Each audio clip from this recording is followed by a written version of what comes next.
औरंगजेब औरंगजेब जेव्हा दिल्लीच्या गादीवर बसला ना, त्याच्यानंतर तो कुठेही लढाईला गेला नाही.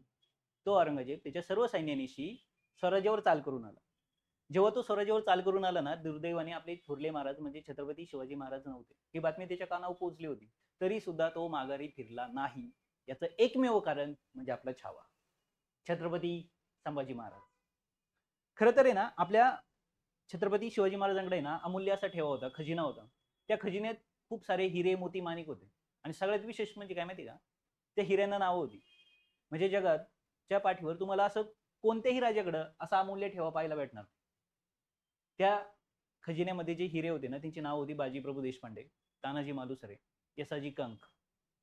किती नावं घ्यावी, बाजी पासलकर, शिवा न्हावी, मदारी मेहतर, किती किती नावं घ्यावी. हे होते आपले हिरे.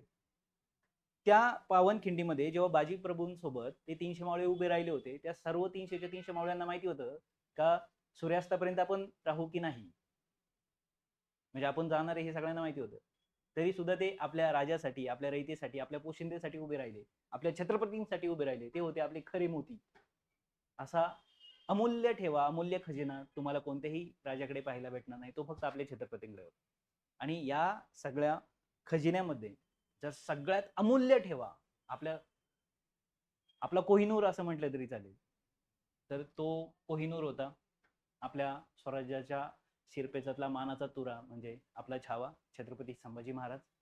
आजच छत्रपती संभाजी महाराजांवर एक चित्रपट रिलीज झालाय. विकी कौशल यांनी छत्रपती संभाजी महाराजांची भूमिका केली. अतिशय खूप छान चित्रपट आहे. मला वाटतं तुम्ही सगळ्यांनी तो पाहावा. काय होतं, बऱ्याच वेळा आपण कधी वाचत नाही आणि मग त्यामुळं व्यक्तीचा त्याग, व्यक्तीचं कर्तृत्व, दातृत्व आपल्या कधीच लक्षात येत नाही. आणि म्हणून तुम्ही एकदा तो चित्रपट पहा, म्हणजे आपले छत्रपती काय होते, त्यांचा त्याग काय होतं, त्यांचं बलिदान काय होतं, हे तुमच्या लक्षात येईल.